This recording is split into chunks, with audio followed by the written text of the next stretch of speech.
What's better than Anchor's podcast creation tools? Nothing. Mankind has always searched for evidence of God's perfection, and we found it. Anchor is the easiest way to make a podcast. Anchor gives you everything you need in one place for free, which you can use straight from your phone or computer. The creation tools allow you to record and edit your podcast so it sounds great. They'll distribute your podcast for you so it can be heard everywhere. Spotify, Apple Podcasts, Google Podcasts, and the lesser of the podcast platforms like Stitcher. You can easily make money from your podcast with no minimum listenership. I've made $5, and I've been doing this for 3 months. So, download the Anchor app or go to anchor.fm to get started. Before I start the show, I feel like there should be a warning. I'm reading public domain books and short stories and whatever else. Some of it may be offensive. I don't read these things before, so I don't review it, so it's kind of just by chance. So if anything in here is offensive, or most likely with these really old books, bigoted, don't hold me responsible. I'll be just as surprised as you are. And with that, enjoy this episode of Leaves of Glen. I am Glenn Nuzzles.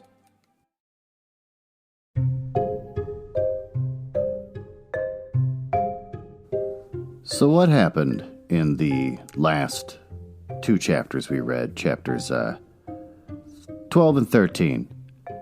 Oh, me? Oh, I'm fine. Thanks for asking. And you don't want to hear about it. I don't want to bore you. So anyways, in chapter 12, Basil runs into Dorian on the street. What? Oh, nothing. Yeah, I got a little something on my mind, but I don't want to bore you. I don't want to waste your time. I know you're not interested. So Basil runs into Dorian on the street, and Basil's been sitting in Dorian's house pretty much all day long. Huh? Okay, all right, fine, I'll tell you since you're dragging it out of me. My daughter and I witnessed a shooting. It wasn't a big deal. It's fine. Let's move on. So Dorian wants to show him the painting. Well, my daughter was coming back from a party, and we were chatting in the car, so I decided to keep driving around for a while. And next thing you know, I wound up in the city, indiscriminate, because I'm not going to tell you where I live. And we were over by the Orpheum in the city, and a car in front of us just decided to stop. Just outside of this intersection, stopping us in the middle of the intersection, so we couldn't actually move forward or anything. So I waited until I saw that the car was stopped because there was some crazy person in front of them putting on a big show, getting loud. And the passenger got out of the car, went around, got into a fist fight. So next thing you know, there was like 5 guys all punching each other in the face and stuff. And so I thought, okay, well, I'm going to take a left here, or a right, and let's move on down the street and get out of here. And as we were turning and driving away, heard a gunshot go off. So that was pretty scary, with my daughter in the car. And then there was a minivan in front of me, and they stopped in the middle of the street because they wanted to watch. And I was honking at those jerks, like, get moving. We want to get away from the gunfire. I have my daughter in the car. And eventually they reluctantly kind of pulled forward. It was amazing. So, yeah, that's weighing heavily on me, that there was gunshots going off while my baby was in the car. My daughter saw the whole thing and said that the guy pointed the gun at a woman who was suddenly around. So, terrifying evening. Needless to say, it's affected me, but it doesn't affect recording the show. So, chapter 12, Basil runs into Dorian on the street. Basil's been sitting at Dorian's house the whole time. No, I'll be fine. Thanks, though, for asking. So, runs into him on the street. He's in his house all night. Dorian says, why don't you come on in? I'm going to show you the painting. That was chapter 12. Chapter 13 was just a lot of chatter until finally Dorian shows him the painting. And then Basil can't believe it's really his same work, that it's somebody had defaced it. And Dorian starts crying. And then for kind of no reason, Dorian kills Basil. Then tries to set up a Columbo-like perfect murder, much like the murder I saw this evening, with my daughter in the car. And then he says at the end that he needs the help of Alan Campbell, which I think is the framer from before. So that's where we left off. So now let's dive into a good book. No, I'm fine. I'm fine.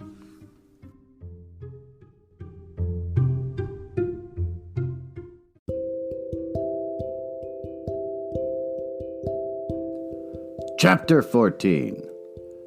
At 9 o'clock the next morning, his servant came in with a cup of chocolate on a tray and opened the shutters. Dorian was sleeping quite peacefully, laying on his right side with one hand underneath his cheek. He looked like a boy who had been tired out with play or study. The man had to touch him twice on the shoulder before he woke, and he opened his eyes and a faint smile passed across his lips as though he had been lost in some delightful dream. Yet he had not dreamed at all. His night had been untroubled by any images of pleasure or pain, but the youth smiles without any reason. It is one of his chiefest charms. He turned around and, leaning upon his elbow, began to sip his chocolate. The mellow November sun came streaming into the room. The sky was bright, and there was a genial warmth in the air. It was almost like a morning in May. Gradually, the events of the preceding night crept with silent, blood-stained feet into his brain and reconstructed themselves there with terrible distinctness.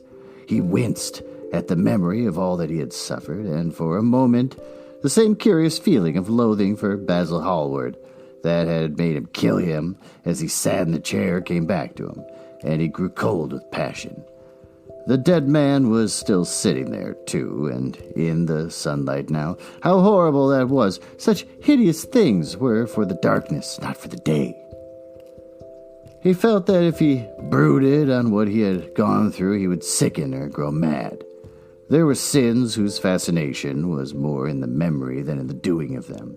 Strange triumphs that gratified the pride more than the passions and gave the intellect a quickened sense of joy, greater than any joy they brought or could ever bring to the senses. But this was not one of them.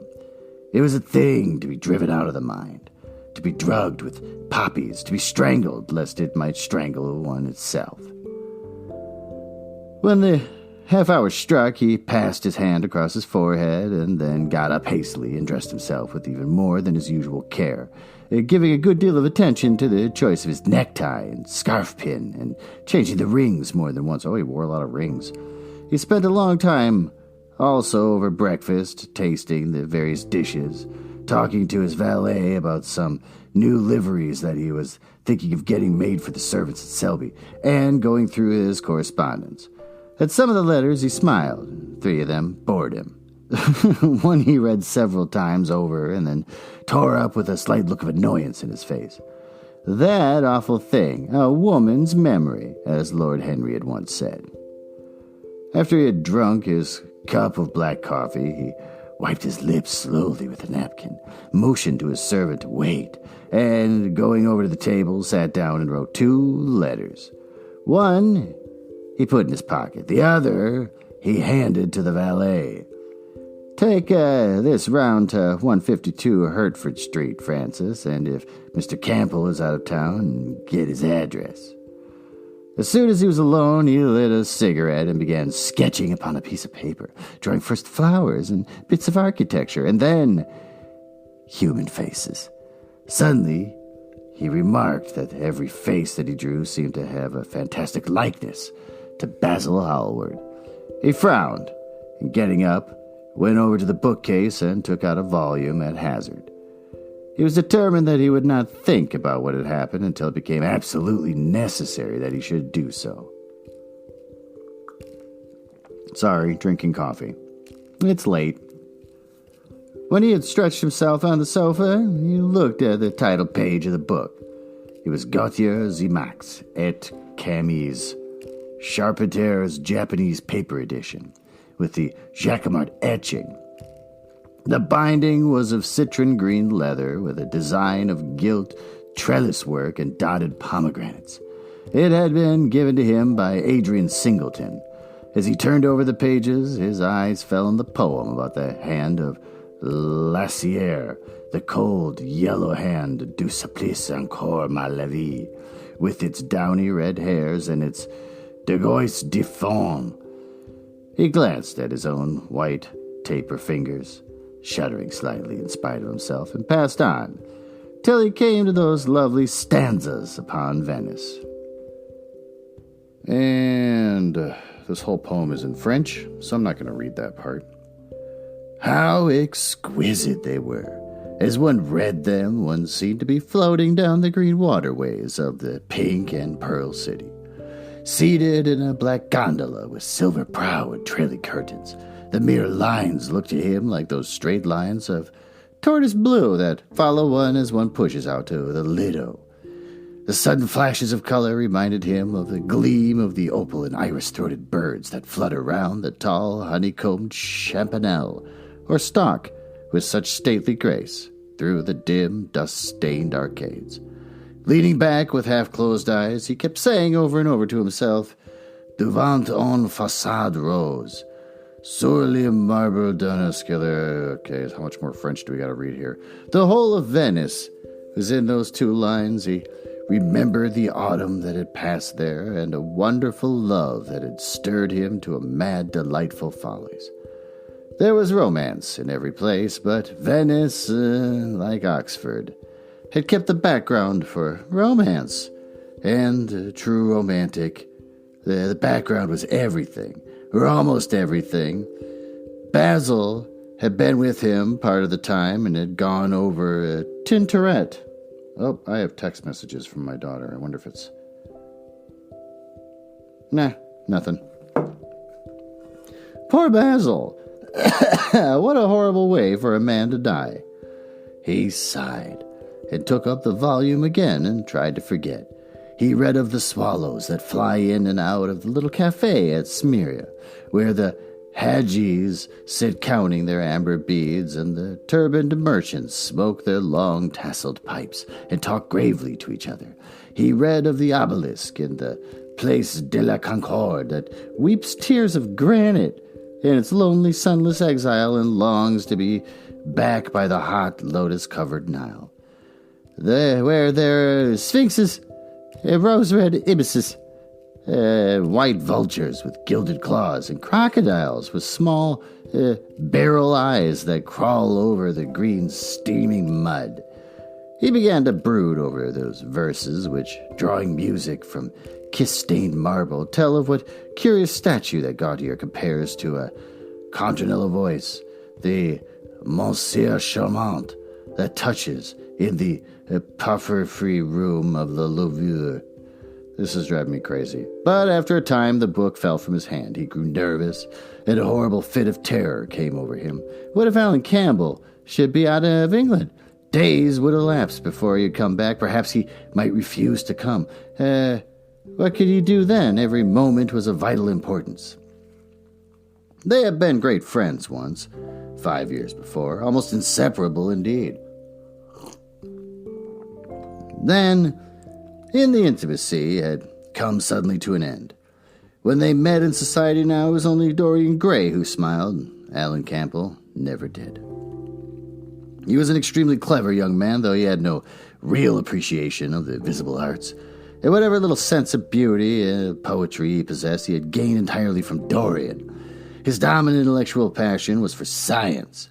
At Cambridge, he had spent a great deal of his time working in the laboratory and had taken a good class in the natural science tripos of this year. Indeed, he was still devoted to the study of chemistry and had a laboratory of his own in which he used to shut himself up all day long, greatly to the annoyance of his mother, who had set her heart on his standing for Parliament and had a vague idea that a chemist was a person who made up prescriptions. He was an excellent musician, however, as well, and played both the violin and the piano better than most amateurs. In fact, it was music that had first brought him and Dorian Gray together. Music and that indefinable attraction that Dorian seemed to be able to exercise whenever he wished, and indeed exercised often without being conscious of it. They met at Lady Berkshire's the night that Rubinstein played there, and after that used to always be seen together at the opera and wherever good music was going on. For 18 months their intimacy lasted. Campbell was always either at Selby Royal or in Grosvenor Square. To him, as to many others, Dorian Gray was the type of everything that is wonderful and fascinating in life. Whether or not a quarrel had taken place between them, no one ever knew. But suddenly people remarked that they scarcely spoke when they met, and that Campbell seemed always to go away early from any party at which Dorian Gray was present. He had changed. And too, as strangely melancholy at times, appeared almost to dislike hearing music and would never himself play, giving as his excuse, when he was called upon, that he was so absorbed in science that he had no time left in which to practice. And this was certainly true. Every day he seemed to become more interested in biology, and his name appeared once or twice in some scientific reviews in connection with certain curious experiments. This is the man Dorian Gray was waiting for.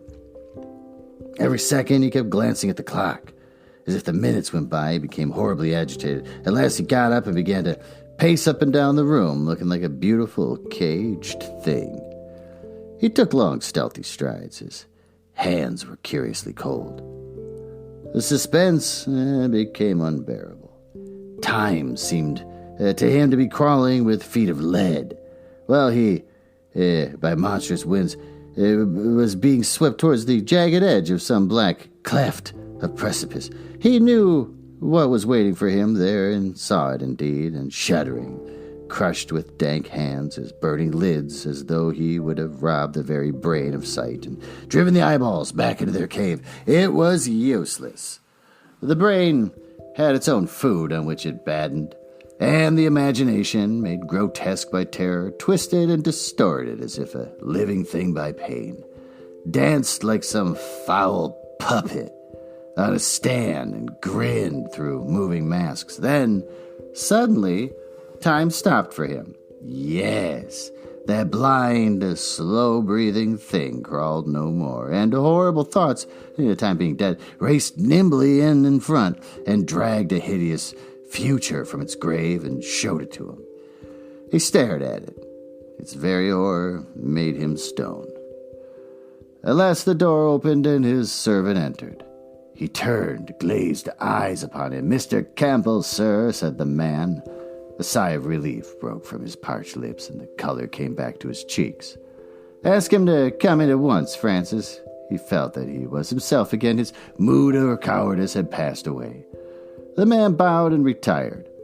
In a few moments, Alan Campbell walked in, looking very stern and rather pale, his pallor being intensified by the coal-black hair and dark eyebrows. "Alan! This is kind of you. I thank you for coming. I had intended never to enter your house again, Gray, but you said it was a matter of life and death." His voice was hard and cold. He spoke with slow deliberation.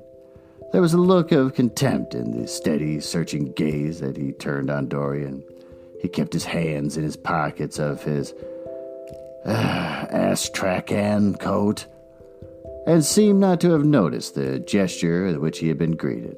"Yes, it is a matter of life and death, Alan, and more than one person. Sit down." Campbell took the chair by the table, and Dorian sat opposite to him. The two men's eyes met. In Dorian's there was infinite pity. He knew what he was going to do was dreadful. After a strained moment of silence, he leaned across and said, very quietly, but watching the effect of each word upon the face of him he had sent for, "Alan, in a locked room at the top of the house, a room to which nobody but myself has access, a dead man is seated at the table. He's been dead 10 hours now. Don't stir, and don't look at me like that. Who the man is, why he died, how he died, are matters that do not concern you. What you have to do is this. Stop, Gray. I don't want to know anything further. Whether that you have told me is true or not true doesn't concern me. I entirely decline to be mixed up in your life. Keep your horrible secrets to yourself. They don't interest me anymore. Alan, They will have to interest you. This one will have to interest you. I'm awfully sorry for you, Alan, but I can't help myself. You are the one man who is able to save me. I'm forced to bring you into this matter. I have no option. Alan, you are scientific. You know about chemistry and things of that kind. You've made experiments. What you have got to do is to destroy that thing upstairs. To destroy it so that not a vestige of it will be left. Nobody saw this person come into the house. Indeed, at the present moment he is supposed to be in Paris. He will not be missed for months. When he is missed, there must be no trace of him found here. You, Alan, you must change him and everything that belongs to him into a handful of ashes that I may scatter into the air. You are mad, Dorian. I was waiting for you to call me Dorian. You are mad. I tell you, mad to imagine that I would raise a finger to help you, and mad to make this monstrous confession. I will have nothing to do with this matter, whatever it is. Do you think I'm going to peril my reputation for you? What is it to me that the devil's work you're up to? It was suicide, Alan. I'm glad of that. But who drove him to it? You, I should fancy. Do you still refuse to do this for me? Of course I refuse. I will have absolutely nothing to do with it. I don't care what shame comes on you. You deserve it all. I should not be sorry to see you disgraced, publicly disgraced. How dare you ask me, of all men in the world, to mix myself up in this horror? I should have thought you knew more about people's characters. Your friend, Lord Henry Wotton, can't have taught you much about psychology, whatever else he has taught you. Nothing will induce me to stir to step and help you. You have come to the wrong man. Go to some of your friends. Don't come to me. Alan, it was murder. I killed him. You don't know what he had made me suffer. Whatever my life is, he had more to do with the making or marrying of it than poor Harry had. He may not have intended it. The result was the same. Murder. Good God, Dorian. Is that what you have come to? I shall not inform upon you. It is not my business. Besides, without my stirring in the matter, you are certain to be arrested. No one ever commits a crime without doing something stupid, but I will have nothing to do with it. You must have something to do with it. Wait a moment. Listen to me. Only listen, Alan. All I can ask of you is to perform a certain scientific experiment. You got hospitals and dead houses, and the horrors that you do there don't affect you. If in some hideous dissecting room or fetid laboratory you found this man lying on a leaden table with red gutters scooped out of it for the blood to flow through, you would simply look upon him as an admirable subject. You would not turn a hair. You do not believe that you are doing anything wrong. On the contrary, you would probably feel that you are benefiting the human race or increasing the sum of knowledge in the world or gratifying intellectual curiosity or something of that kind, period. Oh, my Lord.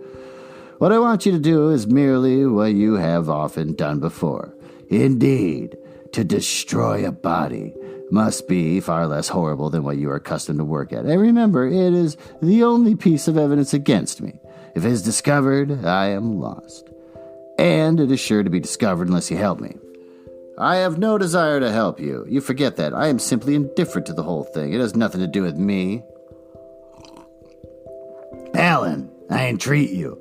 Think of the position I'm in. Just before you came, I almost fainted with terror. You may know terror yourself someday. No, don't think of that. Look at the matter purely from the scientific point of view. You don't inquire where the dead things on which you experiment come from. Don't inquire now. I have told you too much as it is, but I beg of you to do this. We were friends once, Alan. Don't speak about those days, Dorian. They are dead. The dead linger sometimes. The man upstairs will not go away. He is sitting at a table with a bowed head and outstretched arms. Alan, if you don't come to my assistance, I am ruined. Why, they will hang me, Alan. Don't you understand? They will hang me for what I've done. There is no good in prolonging this scene. I absolutely refuse to do anything in the matter. It is insane of you to ask me. You refuse? Yes. I entreat you, Alan. It is useless. The same look of pity came into Dorian Gray's eyes. Then he stretched out his hand, took a piece of paper, and wrote something on it. He read it over twice, folded it carefully, and pushed it across the table. Having done this, he got up and went over to the window. Campbell looked at him in surprise, and then took out the paper and opened it. And as he read it, his face became ghastly pale and fell back in his chair. A horrible sense of sickness came over him. He felt as if his heart was beating itself to death in some empty hollow. After 2 or 3 minutes of terrible silence, Dorian turned around and came and stood behind him, putting his hand upon his shoulder. "I am so sorry for you, Alan," he murmured, "but you leave me no alternative. I have a letter written already. Here it is. You see the address. If you don't help me, I must send it. If you don't help me, I will send it. You know what the result will be. But you are going to help me. It is impossible for you to refuse now. I tried to spare you. You will do me the justice to admit that. You were stern, harsh, and offensive. You treated me as no man has ever dared treat me, no living man at any rate. I bore it all. Now it is for me to dictate terms." Campbell buried his face in his hands, and a shudder passed through him. "Yes, it is my turn to dictate terms, Alan. You know what they are. The thing is quite simple. Come, don't work yourself into this fear. The thing has to be done. Face it and do it." A groan broke from Campbell's lips, and he shivered all over. The tickling of the clock. Tickling? Fine. Ticking of the clock on the mantelpiece seemed to him to be dividing time into separate atoms of agony, each of which was too terrible to be borne. He felt as if an iron ring was being slowly tightened around his forehead, as if the disgrace with which he was threatened had already come upon him. The hand upon his shoulder weighed like the hand of lead. It was intolerable. It seemed to crush him. "Come, Alan, you must decide at once." "I cannot do it," he said, mechanically, as though the words could alter things. "You must. You have no choice. Don't delay." He hesitated a moment. "Is there a fire in the room upstairs?" "Yes. There's a gas fire with asbestos." That's bad news. "I shall have to go home and get some things from the laboratory." "No, Alan, you must not leave the house. Write out on a sheet of notepaper what you want, and my servant will take a cab and bring the things back to you." Campbell, that's bad, leaving that kind of evidence. Campbell scrawled a few lines, blotted them, and addressed an envelope to his assistant. Dorian took the note up and read it carefully.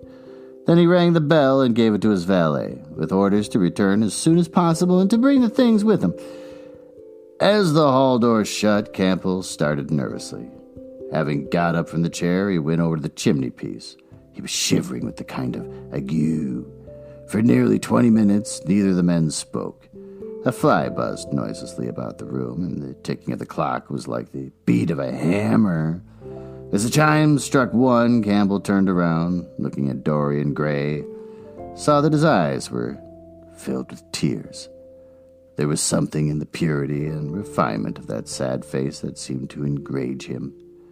"You are infamous, absolutely infamous," he muttered. "Hush, Alan. You have saved my life," said Dorian. "Your life? Good heavens. What a life it is. You've gone from corruption to corruption, and now you have culminated in a crime. In doing what I am going to do, what you forced me to do, it is not your life that I am thinking." "Ah, Alan," murmured Dorian with a sigh, "I wish you had 1,000th part of the pity for me that I have for you." He turned away as he spoke and stood looking out at the garden. Campbell made no answer. After about 10 minutes, a knock came to the door, and the servant entered, carrying a large mahogany chest of chemicals, with a long coil of steel and platinum wire and 2 rather curiously shaped iron clamps. "Shall I leave the things here, sir?" he asked Campbell. "Yes," said Dorian, "and I am afraid, Francis, that I have another errand for you. What is the name of the man at Richmond who supplies Selby with orchids?" "Harden, sir." "Yes, Harden. You must go down to Richmond at once, see Harden personally, and tell him to send twice as many orchids as I ordered, and to have a few white ones as possible. In fact, I don't want any white ones. It's a lovely day, Francis, and Richmond is a very pretty place. Otherwise, I wouldn't bother you about it." "No trouble, sir. At what time shall I be back?" Dorian looked at Campbell. "How long will your experiment take, Alan?" he said in a calm, indifferent voice. The presence of a third person in the room seemed to give him extraordinary courage. Campbell frowned and bit his lip. "It'll take about 5 hours," he answered. It'll be enough time. There'll be time enough, then, if you are back at 7:30, Francis. Or stay. Just leave my things out for dressing. You can have the evening to yourself. I'm not dining at home, so I shall not want you. Thank you, sir, said the man, leaving the room. Now, Alan, there's not a moment to be lost. How heavy this chest is. I'll take it for you. You bring the other things. He spoke rapidly and in an authoritative manner. Campbell felt dominated by him. They left the room together. When they reached the top landing, Dorian took out the key and turned it in the lock. Then he stopped, and a troubled look came into his eyes. He shuddered. I don't think I can go in, Alan murmured. It's nothing to me. I don't require you, said Campbell coldly. Dorian half opened the door. As he did so, he saw the face of his portrait leering in the sunlight. On the floor in front of it, the torn curtain was lying. He remembered that the night before he had forgotten for the first time in his life to hide the fatal canvas and was about to rush forward when he drew back with a shudder. What was that loathsome red dew that gleamed wet and glistening on one of his hands, as though the canvas had sweated blood? How horrible it was! More horrible it seemed to him for the moment than the silent thing that he knew was stretched across the table. The thing whose grotesque misshapen shadow on the spotted carpet showed him that it had not stirred, but was still there, as he had left it. He heaved a deep breath, opened the door a little wider, and with half-closed eyes and averted head, walked quickly in, determined that he would not look even once upon the dead man. Then, stooping down and taking up the gold and purple hanging, he flung it right over the picture. There he stopped, feeling afraid to turn around, and his eyes fixed themselves on the intricacies of the pattern before him. He heard Campbell bringing in the heavy chest and the irons and the other things that he had required for his dreadful work. He began to wonder if he and Basil Hallward had ever met, and if so, what they had thought of each other. "Leave me now," said a stern voice behind him. He turned and hurried out, just conscious that the dead man had been thrust back into the chair and that Campbell was gazing into a glistening yellow face. As he was going downstairs, he heard the key being turned in the lock. It was long after 7 when Campbell came back into the library. He was pale, but absolutely calm. "I have done what you've asked me to do," he muttered, "and now, goodbye. Let us never see each other again." "You have saved me from ruin, Alan. I cannot forget that," said Dorian simply. As soon as Campbell had left, he went upstairs. There was a horrible smell of nitric acid in the room, but the thing that had been sitting at the table was gone.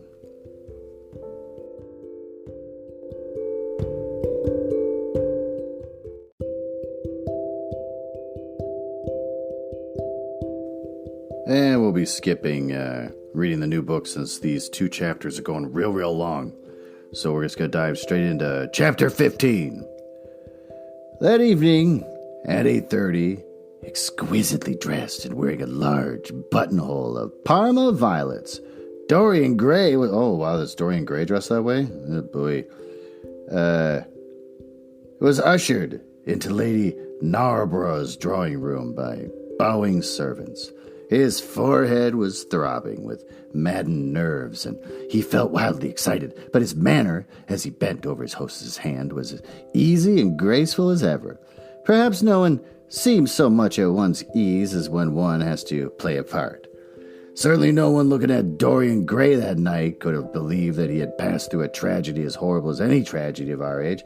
Those finely shaped fingers could never have clutched a knife for sin, nor those smiling lips have cried out on God and goodness. He himself could not help wondering at the calm of his demeanor, and for a moment felt keenly the terrible pleasure of a double life. It was a small party, got up rather in a hurry by Lady Narborough, who was a very clever woman with what Lord Henry used to describe as the remains of a really remarkable ugliness. Just hates women.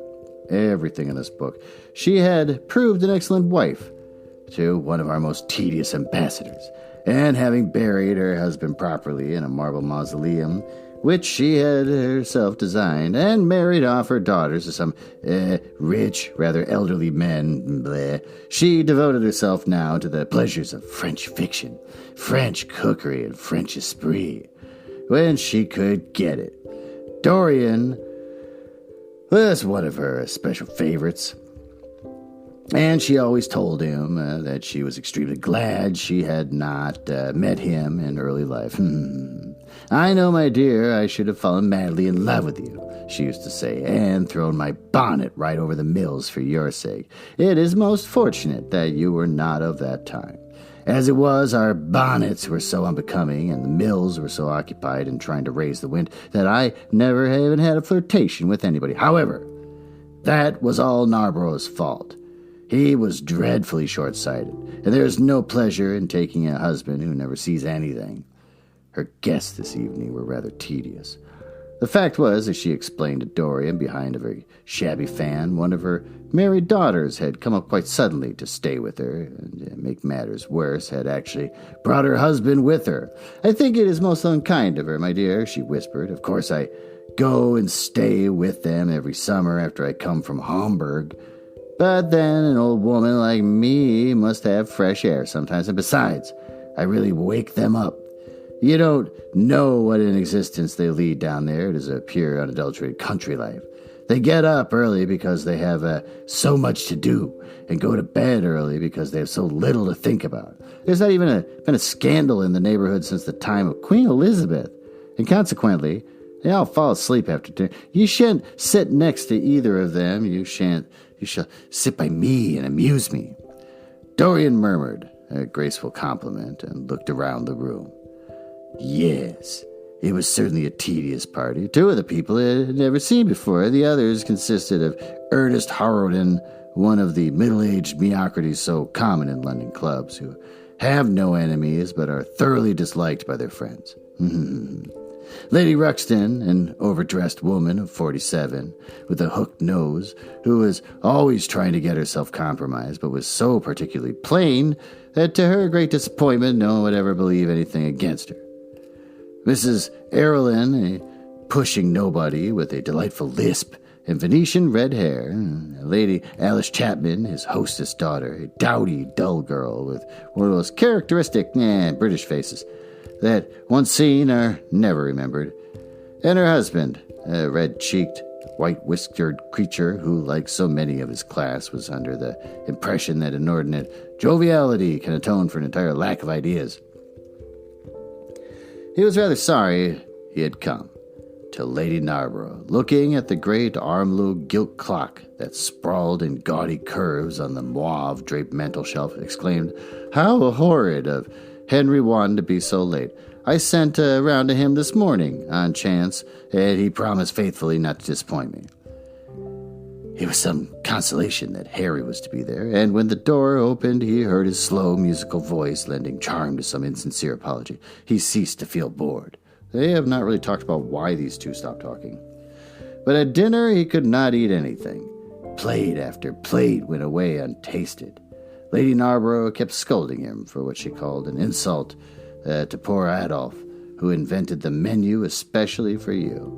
And now and then Lord Henry looked across at him, wondering at his silence and abstracted manner. From time to time the butler filled his glass with champagne. He drank eagerly, and his thirst seemed to increase. "Dorian," said Lord Henry at last, as the Schadenfreude was being handed round, "what is the matter with you tonight? You are quite out of sorts." "I believe he's in love," cried Lady Narborough, "and that he's afraid to tell me for fear I shall be jealous. He is quite right, I certainly should."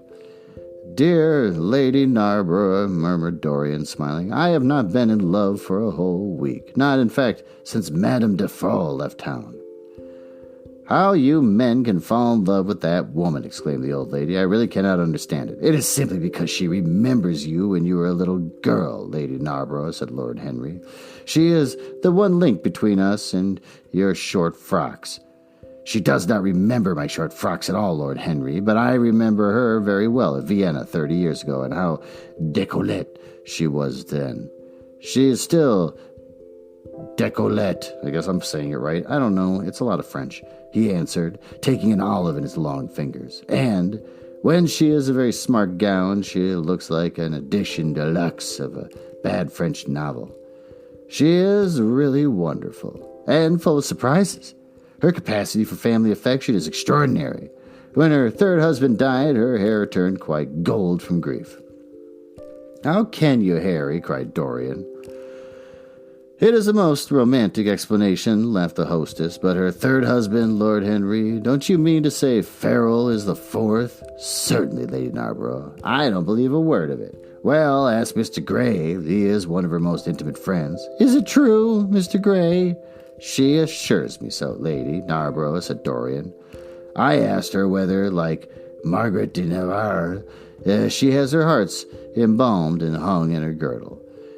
She told me she didn't, because none of them had any hearts at all. 4 husbands, upon my word. What is trop de lizzie?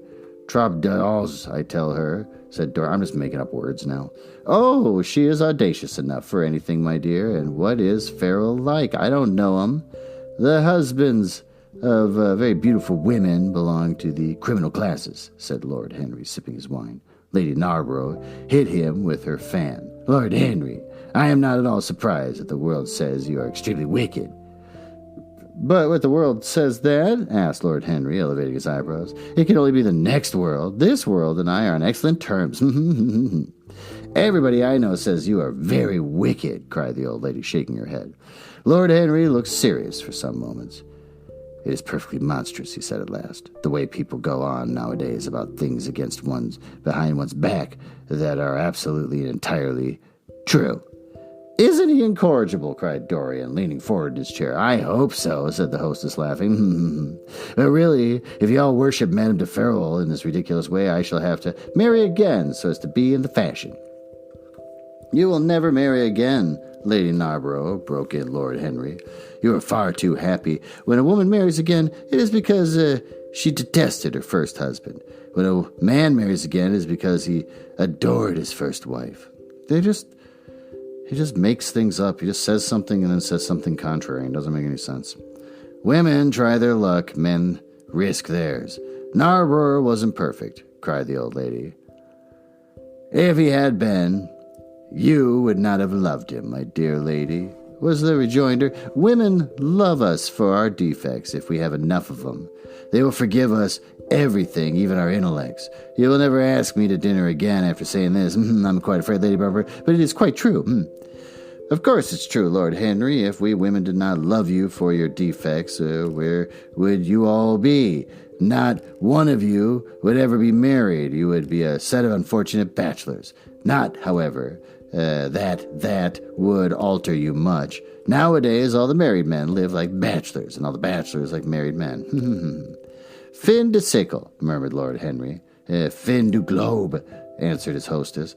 I wish it were fin du globe, said Dorian with a sigh. Life is a great disappointment.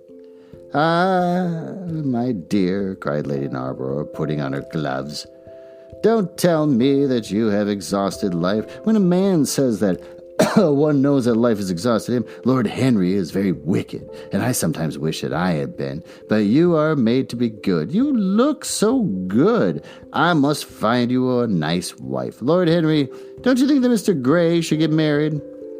I am always telling him so, Lady Narborough, said Lord Henry with a bow. Well, we must look out for a suitable match for him. I shall go through Durbet carefully tonight and draw out a list of all the eligible young ladies.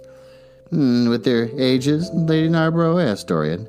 Of course with their ages. Slightly edited, but nothing must be done in a hurry. I want it to be that Morning Post calls a suitable alliance, and I want you both to be happy. What nonsense people talk about happy marriages, explored Lord Henry. A man can be happy with any woman as long as he does not love her. Ah, what a cynic you are, cried the old lady, pushing back her chair and nodding to Lady Ruxton.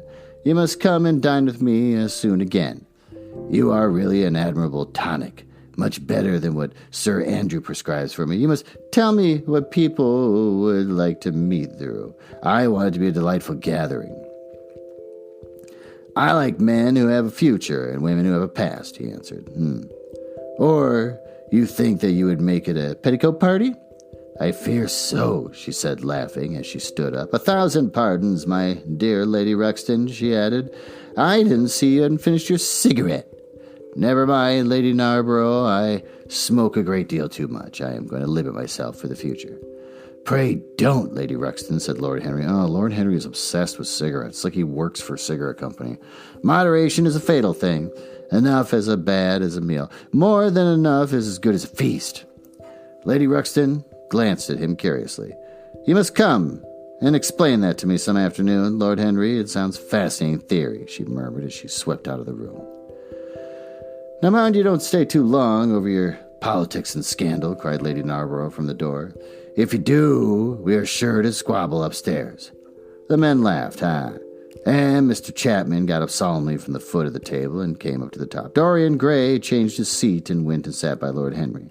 Mr. Chapman began to talk in a loud voice about the situation in the House of Commons.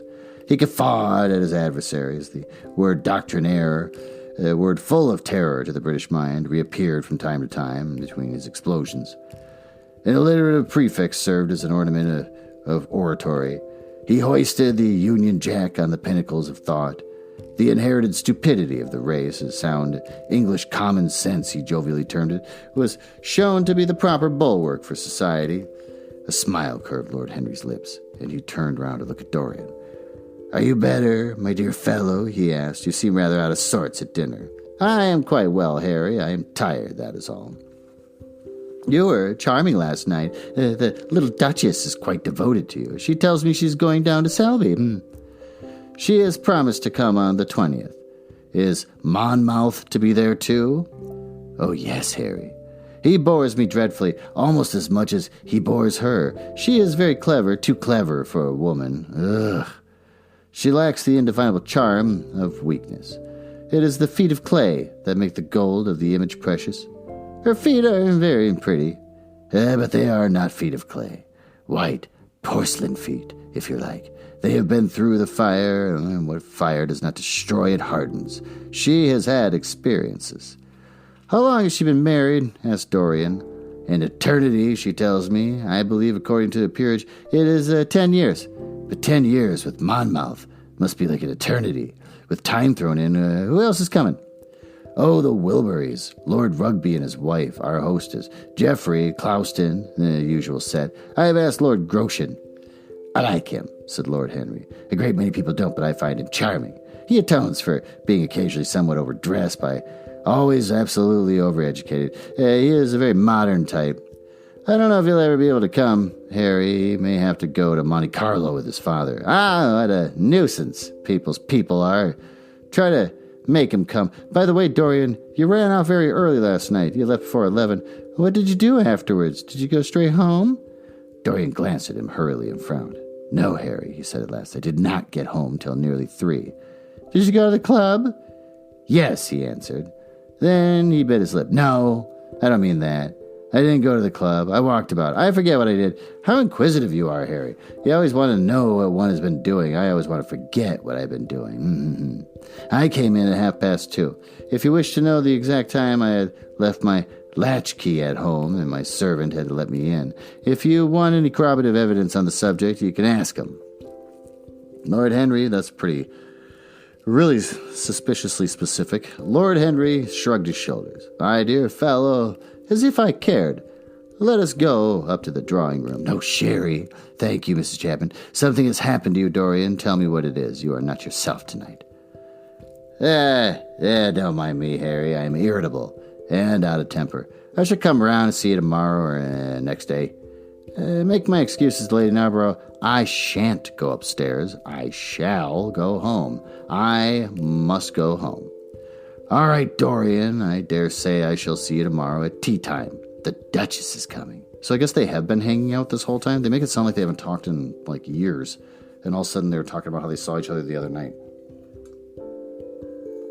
I'll try to be there, Harry, he said, leaving the room as he drove back to his own house.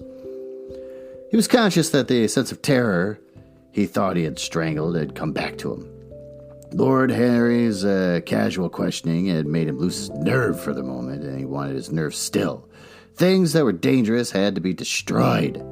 He winced. He hated the idea of even touching them. Yet it had to be done. He realized that, and when he had locked the door of his library, he opened the secret press into which he had thrust Basil Hallward's coat and bag. A huge fire was blazing. He piled another log on it. The smell of the singeing clothes and burning leather was horrible. It took him 3/4 of an hour to consume everything. At the end, he felt faint and sick, and having lit some Algerian pastels in a pierced copper brazier, he bathed his hands and forehead with a cool, musk-scented vinegar. Suddenly, he started. His eyes grew strangely bright, and he gnawed nervously at his underlip. Between two of the windows stood a large Florentine cabinet made out of ebony and inlaid with ivory. Oh, here goes more detail about how fantastic every single thing in this guy's house is, even down to, the spoons. He watched it as though it were a thing that could fascinate and make afraid, as though it held something that he longed for and yet almost loathed. His breath quickened. A mad craving came over him. He lit a cigarette and then threw it away. His eyelids drooped till the long fringed lashes almost touched his cheek. But he still watched the cabinet. At last he got up from the sofa on which he had been lying, went over to it, and having unlocked it, touched some hidden spring. A triangular drawer passed slowly out. His fingers moved instinctively toward it and dipped in and closed in on something. It was a small Chinese box of black and gold dust lacquer, elaborately wrought with the size pattern and curved waves, and the silken cords hung with the round crystals and tassel of plated metal threads. Great. He opened it there. Inside was a green paste, waxy in luster. The odor, curiously heavy and persistent. He hesitated for some moments, with a strangely immobile smile upon his face. Then, shivering, though the atmosphere of the room was terribly hot, he drew himself up and glanced at the clock. It was 20 minutes to 12. He put the box back, shutting the cabinet door as he did so, and went to his bedroom. As midnight was striking bronze blows upon the dusky air, Dorian Gray, dressed commonly and with a muffler wrapped around his throat, crept quietly out of the house. In Bond Street, he found a hansom with a good horse. He hailed it. What makes it a good horse? Just for walking around the city. Has it got, nice legs? How can you tell? He hailed it, in a low voice, gave the driver an address. The man shook his head. "It is too far for me," he muttered. "Here's a sovereign for you," said Dorian. "You shall have another if you drive fast." "Oh, all right, sir," answered the man. "You will be there in an hour." And after his fare had got in, he turned the horse round and drove rapidly toward the river.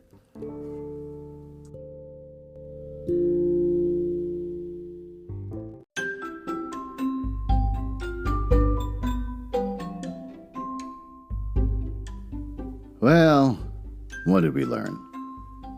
Besides the potential death of a shooting I saw this evening, we learned that Dorian gets Alan to come over, and a little bit of lazy writing. Alan doesn't want to destroy the body that's hiding upstairs in the room. He says, "I don't want to take a part in it," and then the lazy part being that Dorian just writes something secret on a piece of paper and says, "The world's going to know about this unless you do it," and then Alan's all distraught, as if he didn't know ahead of time that he's going to get blackmailed for something, and then he goes and does it.